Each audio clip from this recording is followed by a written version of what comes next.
crops and animals won't wait. Jimmy knows all about it because he lives it. And Jimmy knows what you're going through because he goes through it too. He's here to talk about it. It's seed and feed, chemicals and compost, vaccinations and irrigation. It's time for Today. Hey, good day to all you great stewards of the land. It's Today in Ag with Jill Meador.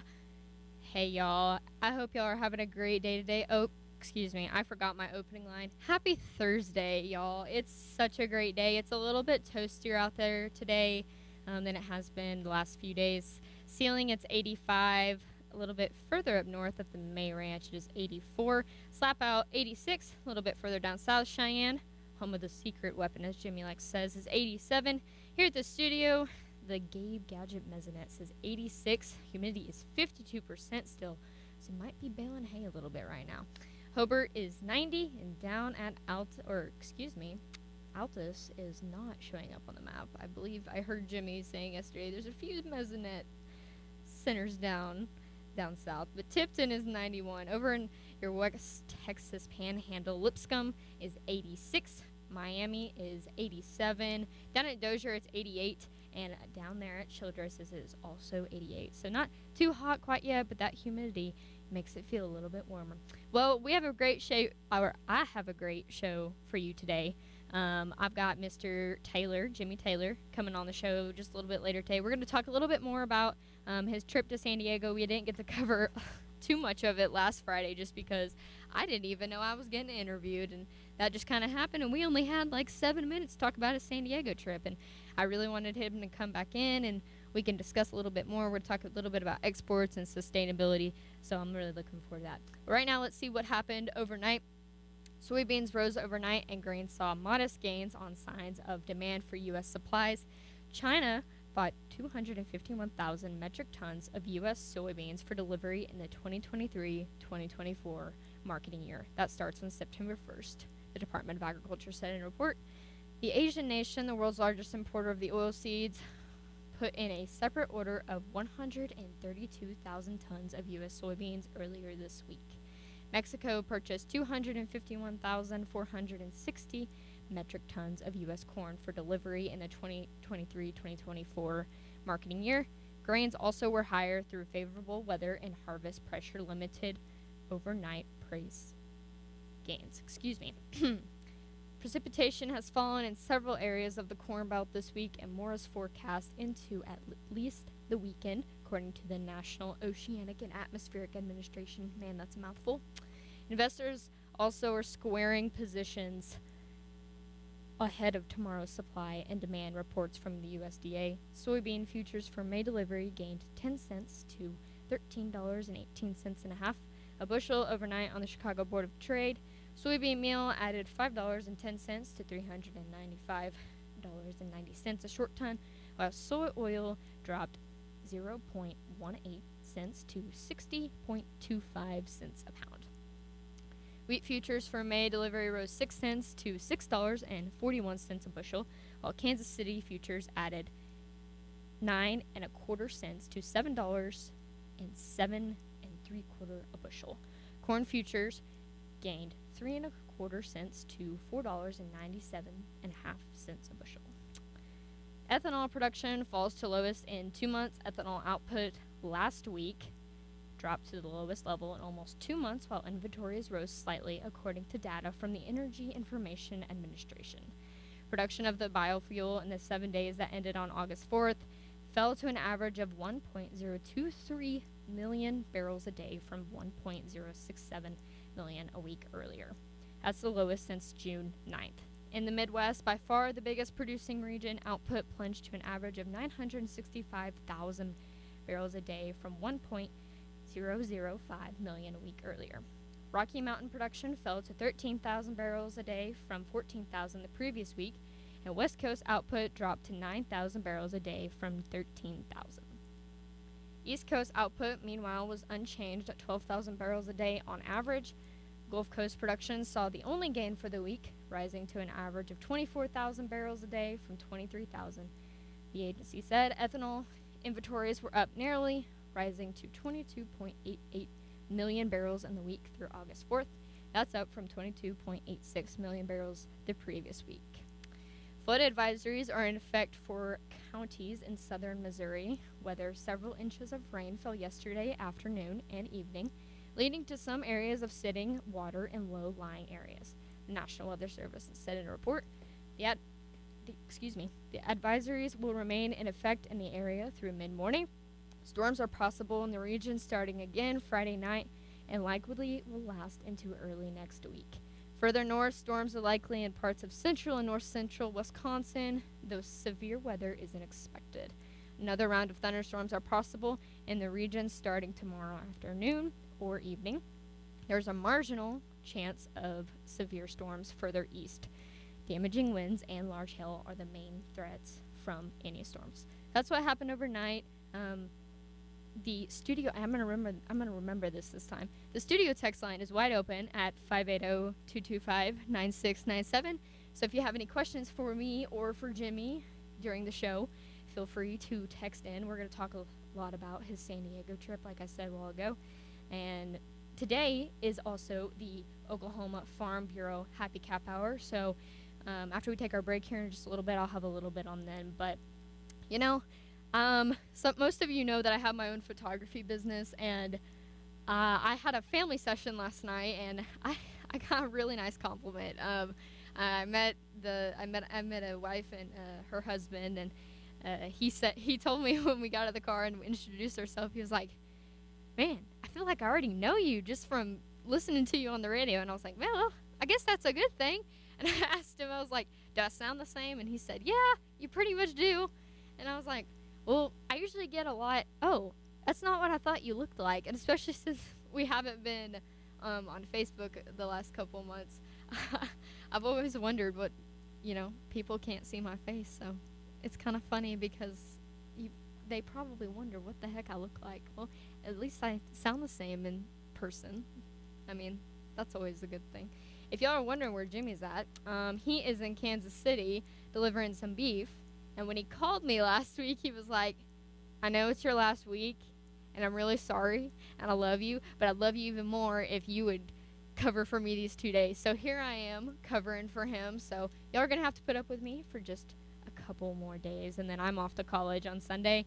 I still have yet to pack. I hate packing for vacations in general, so I'm kind of procrastinating till last minute to get everything packed up in boxes. And I don't think I realized how much stuff I actually have until I kind of looked at everything and I was like, man, this is a lot of stuff, and I have a lot of clothes, y'all.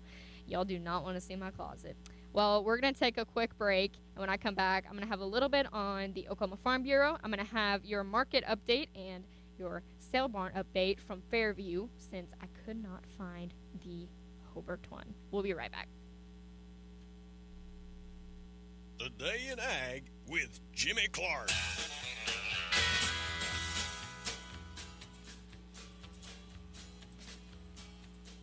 We've been part of Western Oklahoma's ag industry since statehood.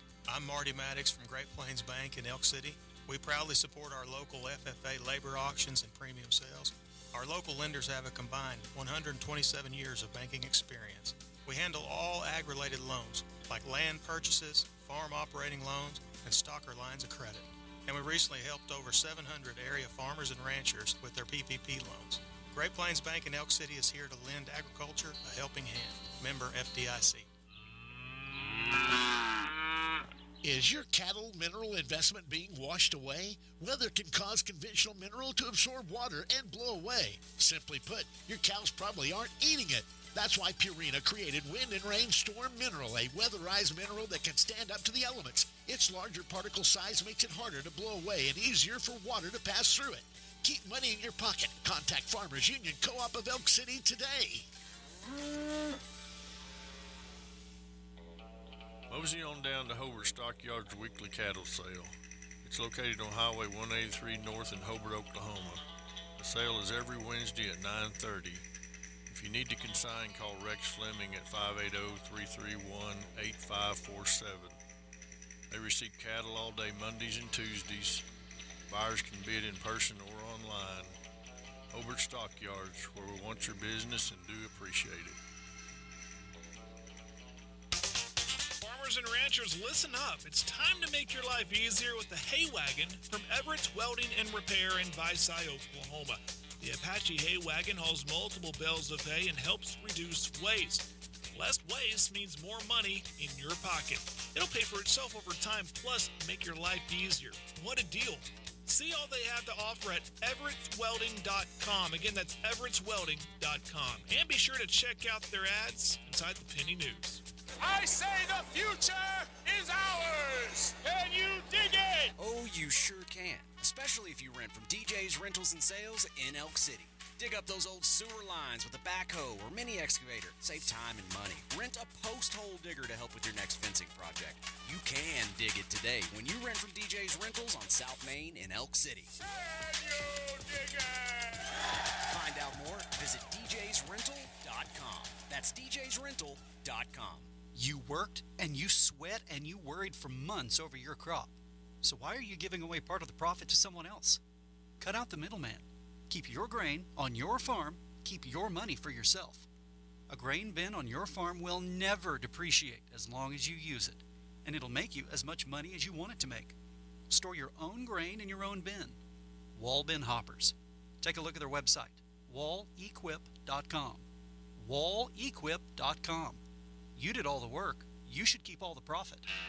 Hey, Today in Ag listeners. This is Jared Clark with Southstar JCB. We carry a variety of wheel loaders, excavators, telehandlers, skid steers, and several other types of equipment. Please give me a call at 469-325-7466. That's 469-325-7466. Check us out on the web, southstartxjcb.com. That's southstartxjcb.com. I'd love to sell you one. Thank you, and God bless you. Oh, Jimmy's all wound up and ready to go. Here comes more of Today in Ag with Jimmy Clark. Hey, welcome back to the Oklahoma Farm Bureau Happy Cap Hour. I have your West Texas forecast for you today, and I picked Canadian.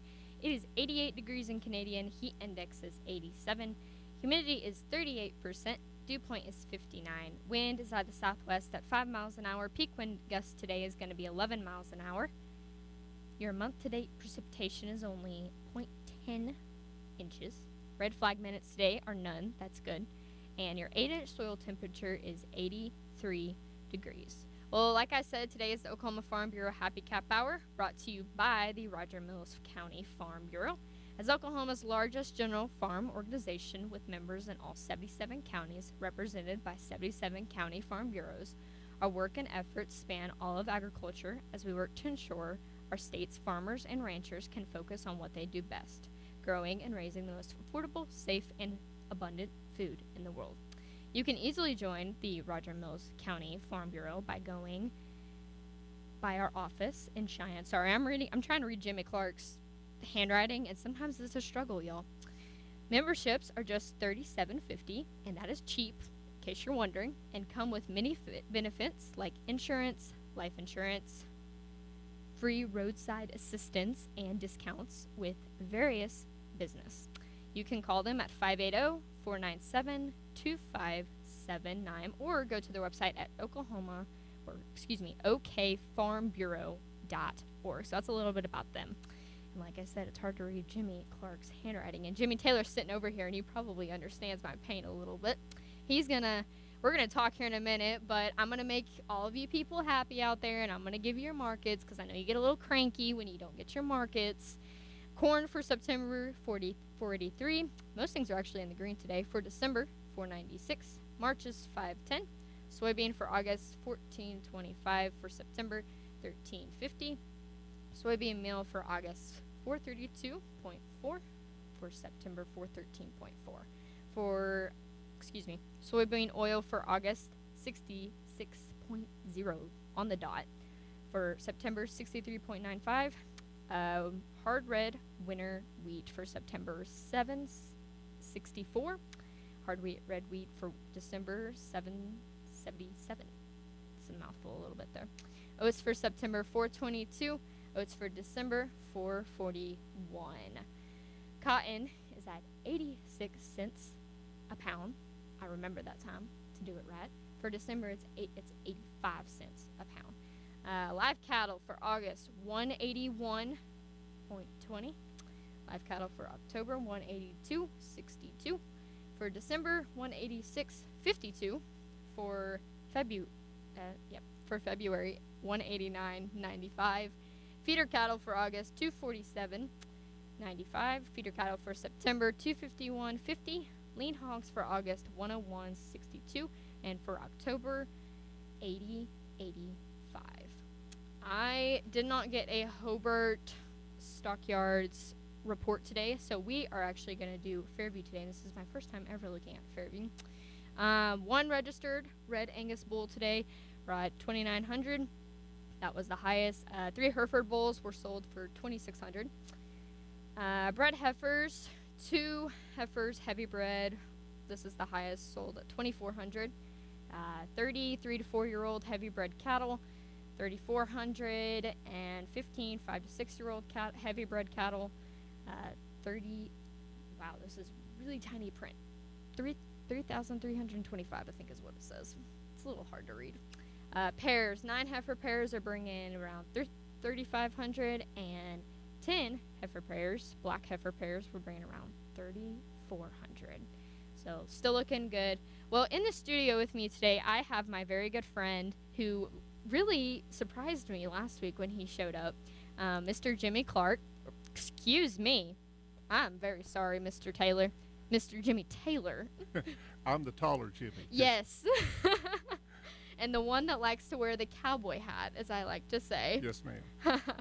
Well, you know, I was looking for a guest, and I am always excited whenever I can get Mr. Taylor in here, because he and I could probably talk for as long as we wanted to. That's right, Jill. I think we could talk cattle all day long. Oh, we could, for sure. Get way in the weeds with genomics and performance and all those type of things. Oh, that's for sure. Well, when you came in last Friday and surprised me, and I didn't know I was getting an interview today. At least you knew you were getting an interview today. Mm-hmm. You did really well for not knowing that was going to happen and not being able to prepare for those questions. Well, that's good. I was a little nervous. I was like, I have never been interviewed on here before, so that was kind of a little bit of a change. But we talked a little bit there at the end of on Friday about your San Diego trip. Sure. Will you share a little bit again, kind of what you did on your little San Diego trip? You bet. And I can't remember exactly what where we left off on that. So I'll just briefly give a rehash as to what I think we talked about, and then you can ask questions from there. That sounds good. That summer business meeting that I just attended in San Diego is one of the most important meetings of the year. We have on the Cattlemen's Beef Board have 101 board members from across the United States that manage the national part of the checkoff dollar. The states collect it, and state beef councils, they keep 50 cents of that and manage that with state projects, or they can participate in national ones. And they send 50 cents on to us. So we have 101 board members, as I said. They're all volunteers. So to come up there this time of year, all of them had something to do back home. They don't get paid for this, but they needed to be in the hayfield, needed to be spraying crops, had cattle to work, but they take time out from their schedules to come up there and give their input, their producer input on these projects that we're looking at for our next fiscal year, which starts October 1st, and that'll be fiscal year 24. We have 16 projects to look at and divide those up into the different program committees. Also in those program committees, there's representatives from the state beef councils, and those producers sit in there, and as the projects are presented by the contractors, we have 9 different contractors that present. As those projects are presented, those producers give input. They ask questions, they ask some tough questions, and tell what they like about it to the contractors that have come forth with these projects. Tell what they don't like about it, what they like about it. They give suggestions where they might change it, and that happened end of July. Those 6 program committees are in consumer trust, domestic marketing, international marketing, nutrition and health, safety and product innovation, and stakeholder engagement. There's about 40 people on each committee, and we gave, as producers, we give input on those, and from then they take what we told them and they tweak those projects. And so right now, starting last Thursday, we have a series of webinars that the contractors have made the changes. Now they're representing those to us, Okay. and we can still ask questions. So producer has big input into how those turn out.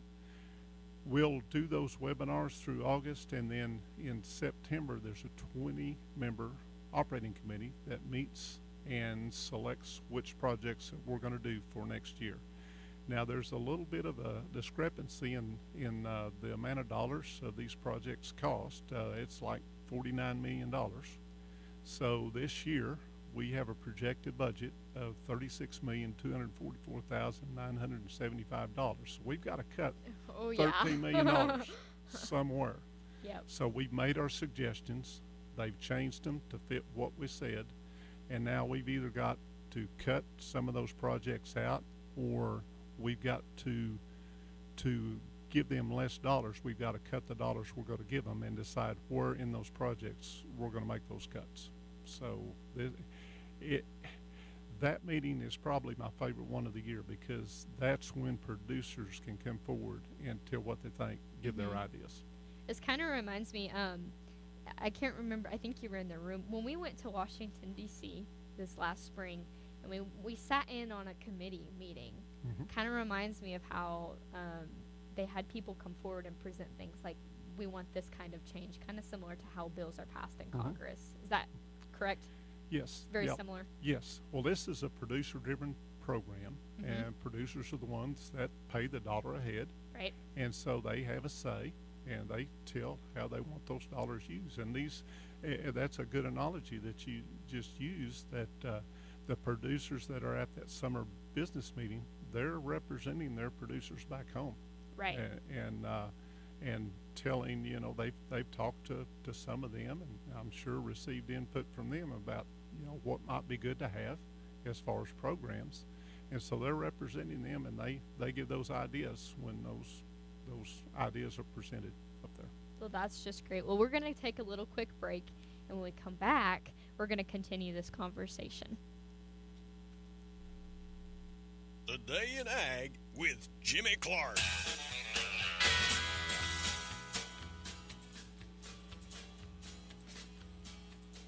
SEI Agritech in Elk City is now an Oklahoma authorized distributor for Advanta Seeds, offering Advanta seed in corn, forage sorghum, and milo.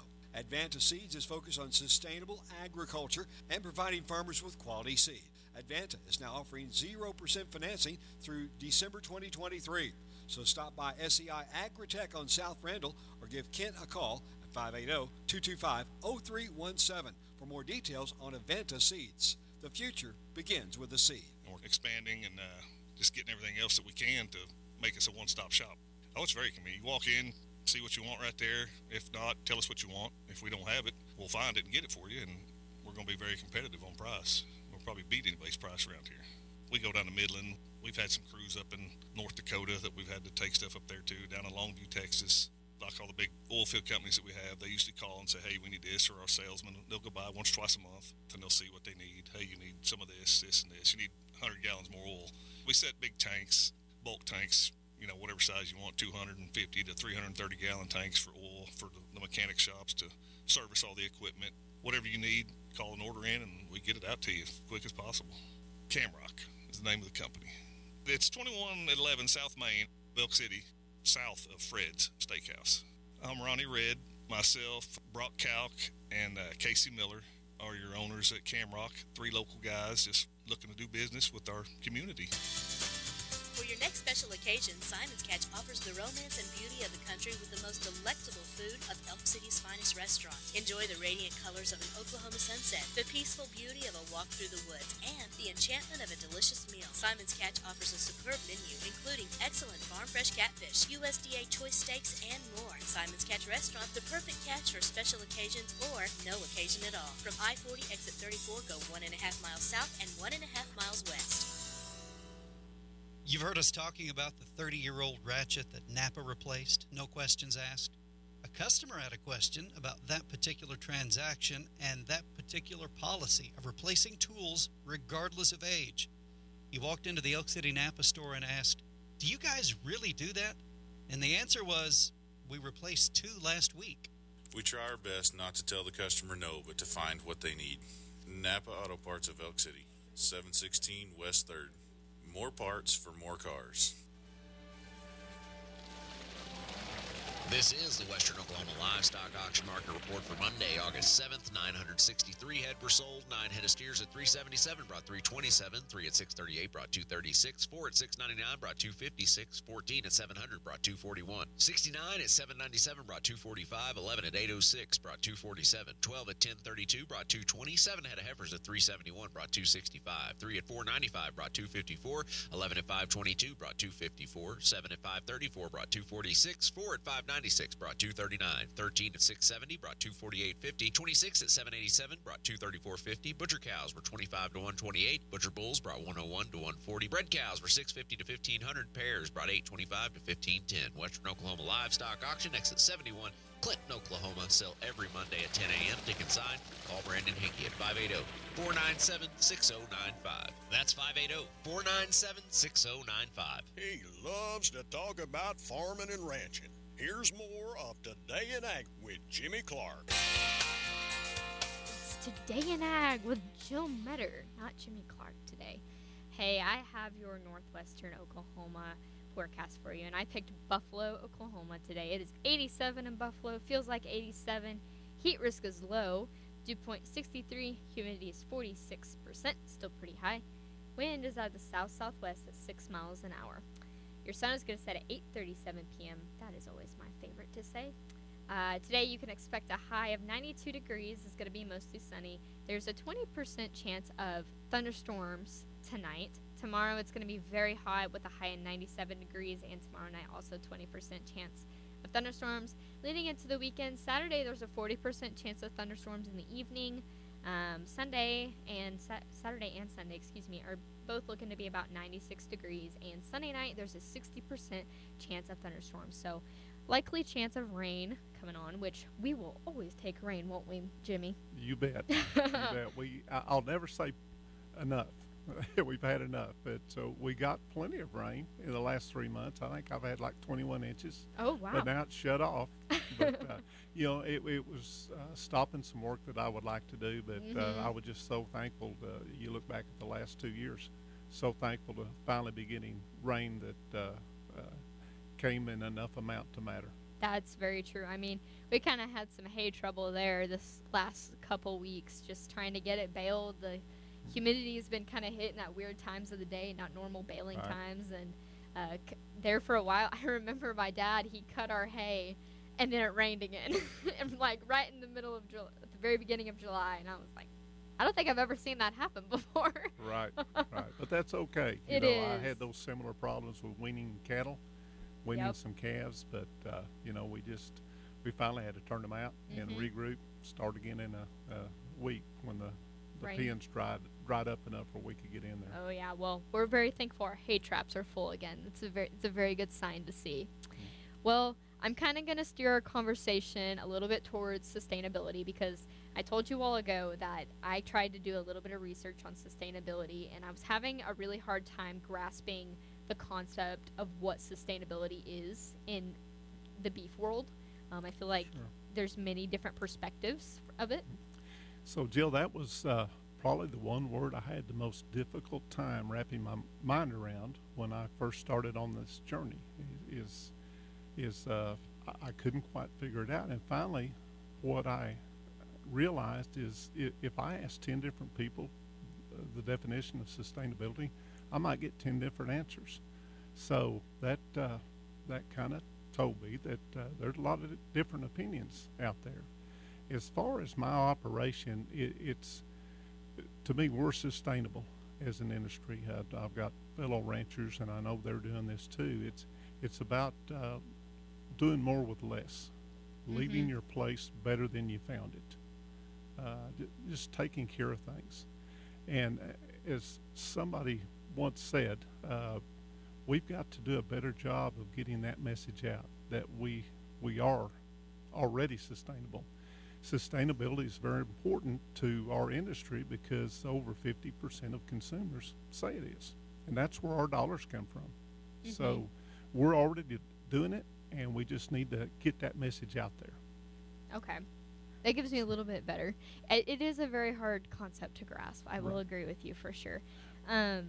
So go ahead. So some of the checkoff programs deal with this, and they get information out as to how our cattle industry is sustainable. One thing that comes to mind is upcycling. 70% of the land in the United States is unsuitable for growing crops to feed people with. Oh, wow. So the only way we can utilize that and convert it to food is through ruminant animals, which cows are. So they'll take that grass that humans can't eat and couldn't raise anything else on there. They'll eat that and turn it into the best source of protein that there is out there. Right. So they make use of the land that we could not use otherwise. Another place that sustainability information is good to get out there, and this is coming up with the scientific information to combat maybe data that's out there that's not quite right, is climate change, greenhouse gases. Right. If you see in the press sometimes, you'll see a number that, some groups will say that cattle are responsible for 14% of greenhouse gas emissions. Well, that's actually a United Nations number. That's a worldwide number. If you look into the United States, that's our numbers actually more like 2.6%. If you add all the freight and everything that goes into producing beef, it's still 3.9%, not anywhere close to that 14% number. So getting that story out there, that's part of what checkoff dollars do. They try to make the beef industry a culprit in that, and it's actually not like that at all. We've done a really good job of making our cattle efficient. In fact, today we produce the same amount of beef that we did in 1978, 79, with a third fewer cattle. Through genetics and cattle ranchers working on their cattle, we've been able to make them so much more efficient that we're able to do that. Which that just shocks me. Which I do understand that the technology that we have in agriculture now compared to half a century ago, it's mind-boggling how much more information we have. I mean, my mom's side of the family, you could probably consider me a fourth-generation farmer at this point.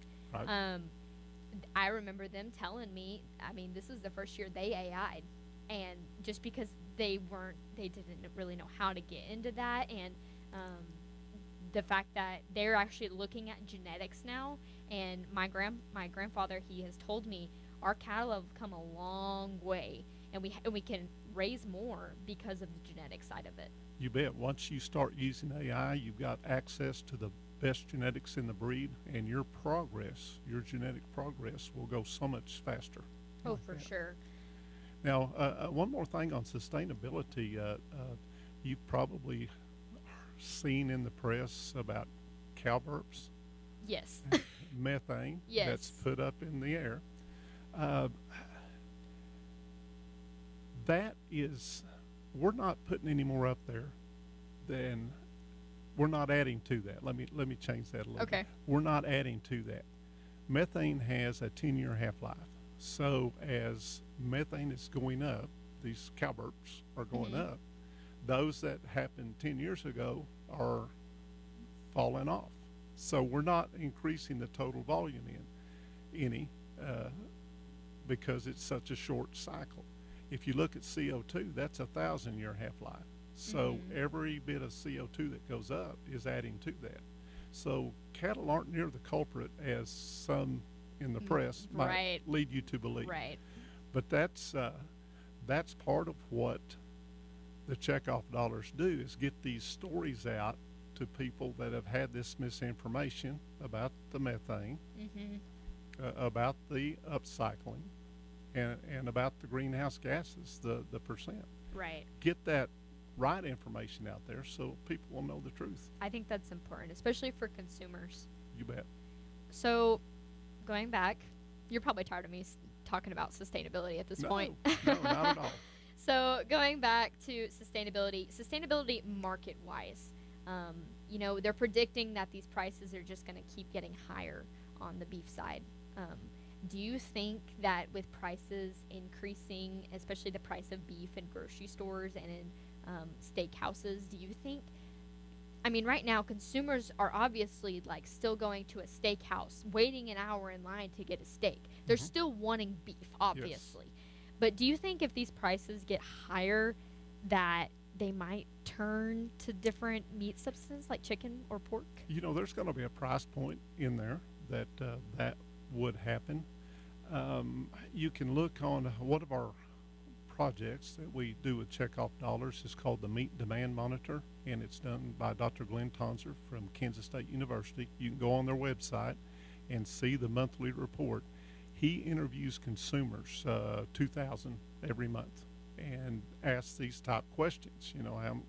How many meals did you have beef this time, and what's important to you? The top 4 things that are important to consumers were taste, freshness, safety, and price, in that order, for a long time.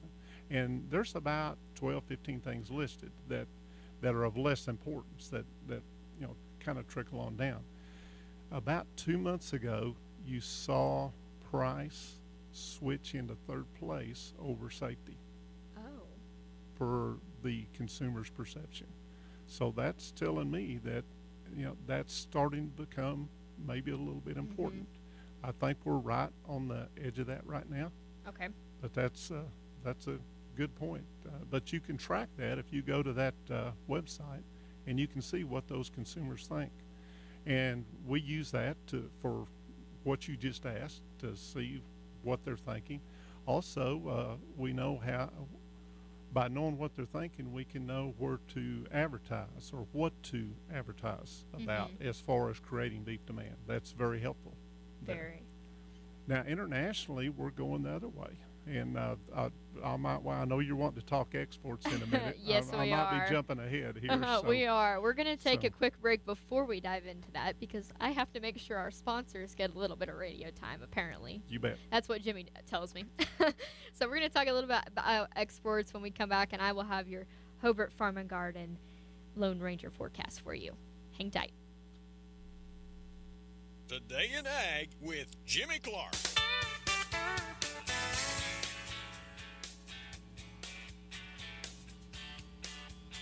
Right now, hay coverage is a big deal. Price of hay right now is very expensive. The ability to get hay right now, and when people get their hands on it, it's probably one of the most expensive assets that they have in their operation right now. And we can insure that hay for fire. I know there's been a lot of wildfires, and people have a concern for that. And then if you're an existing customer with us and you have a farm and ranch policy, people need to understand that's not something that's automatically included. They would need to call and let our office know, what coverage they need for their hay, and we can add that onto their farm and ranch policy. Even if you don't have business with us currently, we can write hay insurance. Hi, I'm Mickey Lively. I'm an insurance agent with Oklahoma Farm Bureau. My office is located in Greer County. Call me anytime at 580-782-3827. Life insurance and annuity products offered through Farm Bureau Life Insurance Company. Property and casualty products are offered through Oklahoma Farm Bureau Mutual Insurance and affiliated companies. It's important to keep your irrigation machines up and running during the growing season, because when your crops need water, they can't wait. And when you need parts, there's no substitute for the best. Valley Genuine Parts. From gaskets and gearboxes to booster pumps and boom mats, Valley Genuine Parts make all the difference to your operation. Contact your local Valley dealer, Knutson Irrigation, 1-800-373-9325 for all your irrigation parts, technology, and service needs, or online at KnutsonIrrigation.com. Do you love the great outdoors? Maybe you enjoy trap shooting or skeet shooting, or maybe getting some target practice in at the firing range is your thing. If you're that person, you love guns. Hobart Farm and Garden has a whole room dedicated to guns, gun safes, ammunition, and more. It's quite impressive. You got to go check it out. They are Western Oklahoma's platinum Browning dealer and Glock stocking dealer. They're located at 1030 South Monroe in Hobart, Oklahoma. If they don't have it, you don't need it. Hobart Farm and Garden. We will be an ag bank forever. There's just no way around it. Western Oklahoma, that's kind of a big deal around here. And we like to structure that stuff to where it fits your operation. You know, one size doesn't fit all. We're able to take what you need and have it fit you specifically. It helps guys with their cash flow, gives them a little relief, knowing they don't have to come up with a payment during the slow time of the year. They're not having to sell calves early to make a payment. I'm Jason Redd, and I help make the difference at First National Bank and Trust of Elk City and Sayre. Member FDIC. Cattle have to eat. When grass runs short and you want to strengthen your herd, go with High Pro. For High Pro, go to Cowman's. Cowman's Feed and Ranch Supply in Eric specializes in bulk feed. It's always in stock, and prices are good. And the way they take care of you is even better. If Gary Mills says he'll do it, it gets done. Every time. It's nice to know a place like Cowman's is around to help ag producers here at home. Cowman's Feed and Ranch Supply, 117 West 2nd in Eric. Call 526-3070. When your tractor has a flat, you're stuck. When your truck's on a construction site and a tire goes down, you're in trouble. You need help. So you call down to Blair, and they come to you. They answer the phone, and somebody comes to wherever you are to fix your problem. They carry Firestone, Michelin, and some other tires. Blair Tire and Feed, Highway 283 and 19. On-site tire service, 563-2692. 563-2692. They come to you. Now, back to more of Today in Ag with Jimmy Clark. Hey, welcome back to the Oklahoma Farm Bureau Happy Cap Hour, brought to you by the Roger Mills County Farm Bureau. And I would have your weather, but it's loading very, very, very slowly. I picked Mangum. That's all it says, though. I don't see any local weather. I can tell you that today you can expect a high of 102 degrees. Tonight there's a 20% chance of thunderstorms with a low of 73 degrees. There it is. It is 95 degrees in Mangum. Feels like 97. Heat risk is moderate. Dew point is 64. Humidity is 36%. Wind is out of the northeast at 8 miles an hour. Your sun is going to set at 8:33 p.m. Like I said today, high of 102. Tomorrow it is going to be 109. You know what that means, Jimmy? It means drink a lot of water and seek shade. Is what that means. I do that more as the older I get. I find that easier to do. Oh, that's good. That's good. It also means your cattle need clean water and shade as well because they're also hot. So make sure that they're staying cool as well. And leading into the weekend, there is a couple chances of thunderstorms. So maybe we'll get a little bit more rain.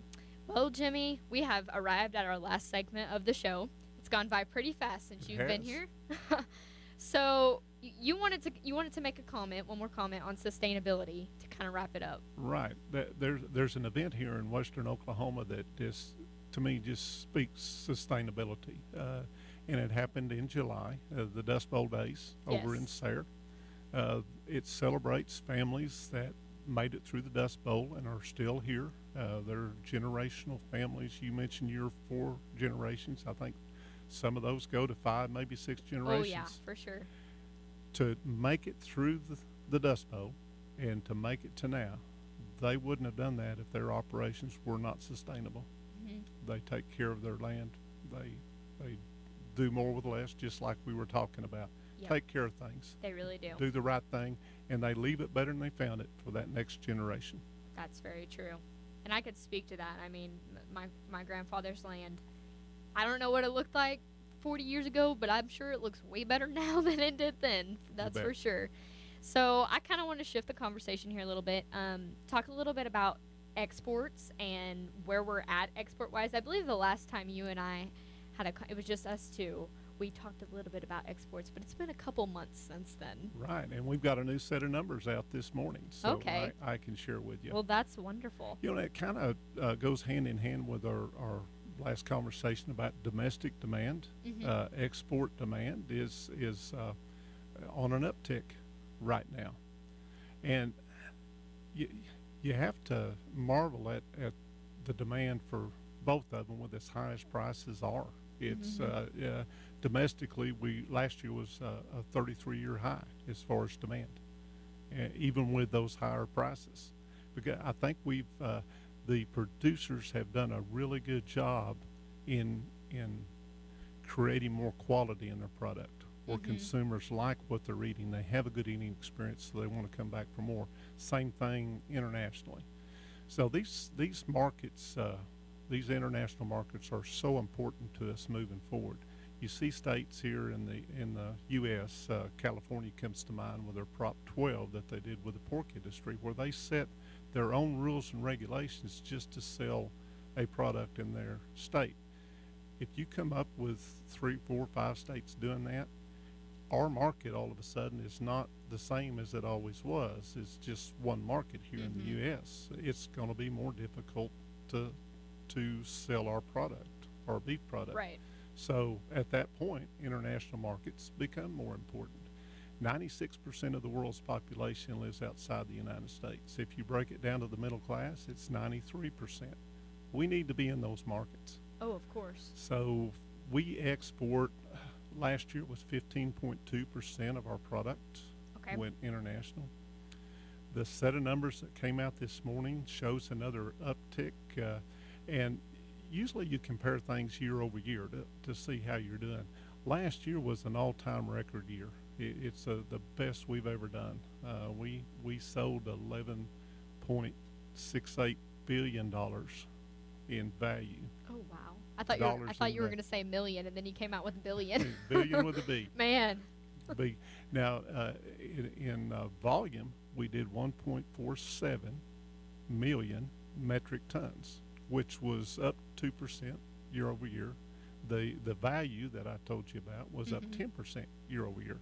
So you've got to take that into consideration when you're looking at this year compared to last year.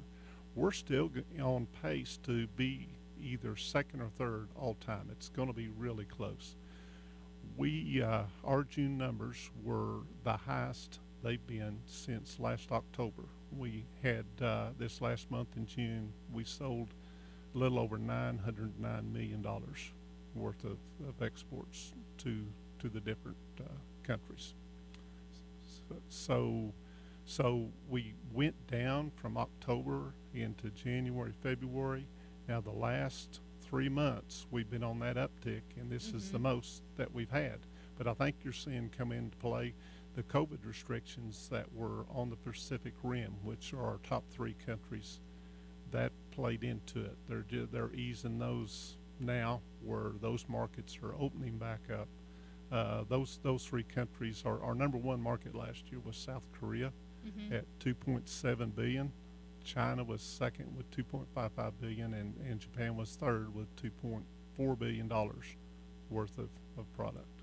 Well, you just led right into my next question. I was going to ask you which countries are getting the most exports, but you answered it perfectly. Well, and that South Korea story is a remarkable story. Chekhov Dollars, one of our contractors and that does our export project, is the United States Meat Export Federation, and their job is to get market access and develop markets in these foreign countries. They've got 19 offices around the world and work in about 80 different countries.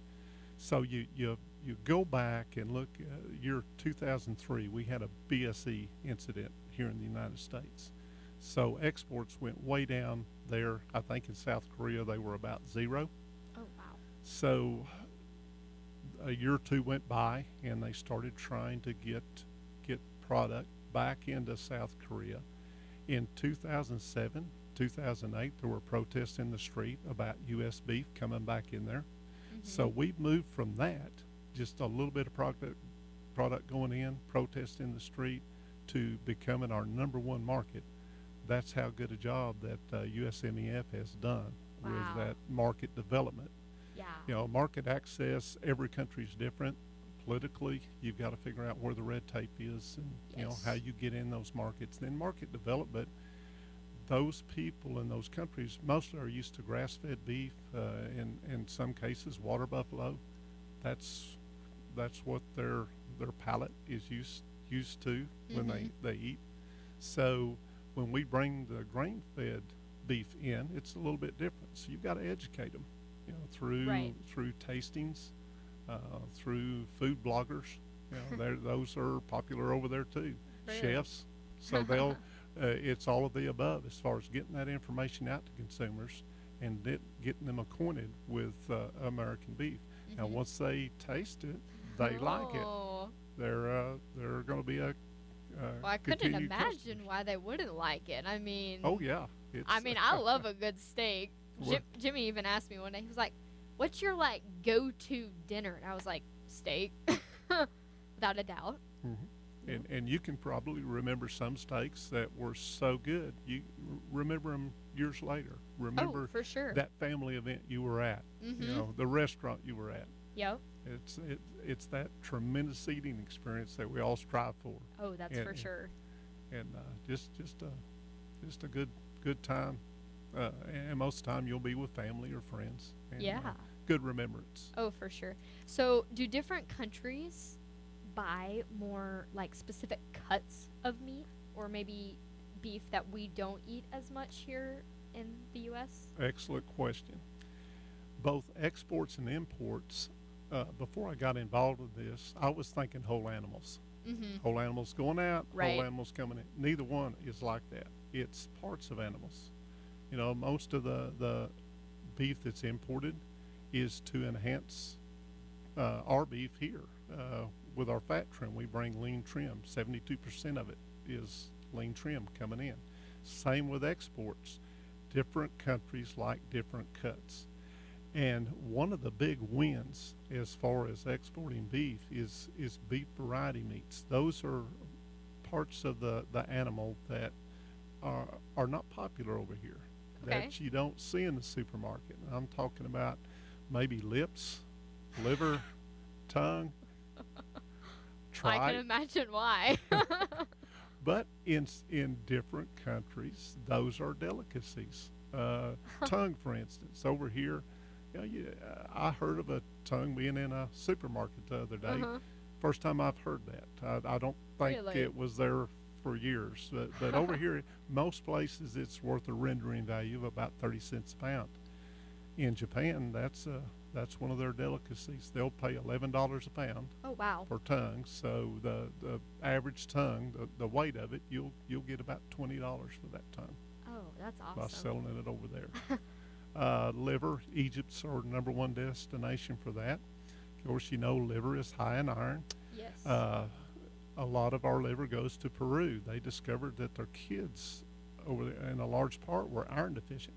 Oh, really? So by bringing U.S. livers into there, they help that problem. Oh, you're helping out health benefits you bet. Too. That's awesome. You bet. Livers are also really big in Africa.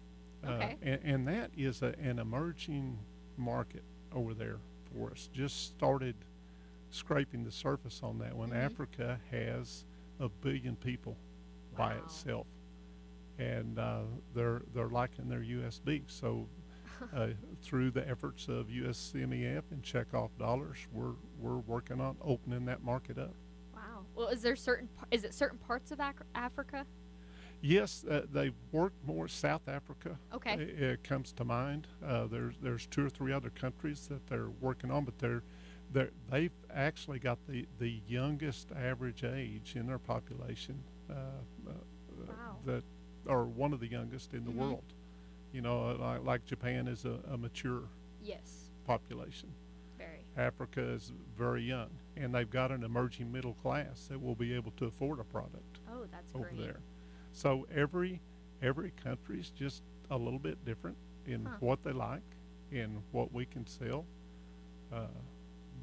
But we sold last year over $1 billion of that was this beef variety meats that you asked me about. That's awesome. And without those markets, we wouldn't be moving that at all. Right. Every country that we go into, and every cut that we can sell places contributes to $447 extra per fed animal here in the United States. Wow. Well, that's just great. Well, the only time I've ever touched a cow tongue is playing cow tongue football. So that's the only time. I've never done that. Oh, well, maybe we need to get you to try that. Well, I'll do that if you'll try the tongue. Okay. That's a fair trade-off to me. Well, thank you, Mr. Taylor, for Thanks coming for on having me today. on, Jill. I appreciate it. Well, it's been a great Thursday, and today is Today in Ag with Jill Meador. God bless.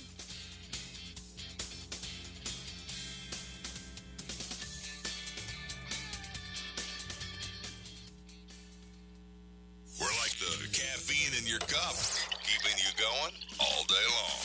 Thanks for making us number one. 96.5 KECO. Elk City.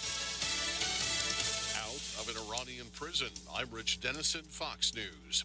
5 Americans who the Biden administration says are unjustly detained have been released from prisons in Iran and placed on house arrest. White House National Security Council spokesperson Adrian Watson says while it is an encouraging step, the Americans never should have been detained in the first place, and the administration will not rest until they are all back in the U.S. The transfer comes as a potential prisoner swap has been discussed between the two countries. 3 of the 5 Americans have been identified, all sentenced to lengthy terms in prison. Fox's Jared Halpern in Washington.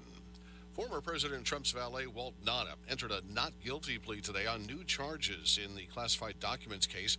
But Carlos de Oliveira, the Mar-a-Lago property manager, was again unable to enter a plea because he still hasn't secured a Florida-based attorney. The judge also accepting the latest not guilty plea of Trump, who told the judge in court papers last week he is not guilty to the additional charges and waived his rights to appear at today's hearing. Wildfires in Hawaii now blamed for at least 36 deaths on the island of Maui. The wildfires have been fanned by high winds from nearby Hurricane Dora. Jordan Sarabay lost